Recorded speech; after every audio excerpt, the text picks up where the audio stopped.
Tasavvur qiling, Germaniyada oddiy aholisi u yoqda tursin, boy qatlami ham foydalanishni orzu qiladigan maishiy texnikani O'zbekistonda shunchaki hamma foydalana oladi.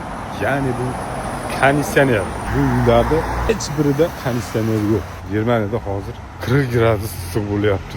Kvartirada yotishga umuman iloji yo'q. Dim. Lekin hech kimda konditsioner yo'q. Konditsionerdan foydalanish taqiqlanmagan. Lekin elektr energiya qimmat bo'lgani uchun va mana bu binolar qadimiy, kamida 300 yil, 200 yillik binolar bo'lganligi uchun unga shikast yetkazish yaxshigina bosh og'riq bo'ladi. Shuning uchun ham bu yerda aholini deyarli 80-90% konditsionerdan foydalanmaydi. Oldin bu yerlarda salqin bo'lgan, oxirgi paytlarda bu yerlarda ham yoz juda ham issiq kelyapti. Hozir zamonaviy uylari konditsioner bilan qurilyapti, lekin bularda hali ham konditsioner yo'q. Qanday qilib rivojlangan davlat bo'ladi? O'zbekiston rivojlangan ekan, Germaniyada poyezdlari esa muzdek.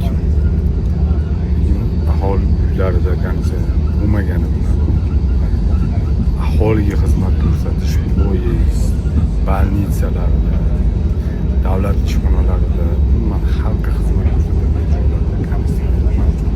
Supermarketlar klinikamizda ham eshik ochib kirishingiz bilan o'zi havo uradi.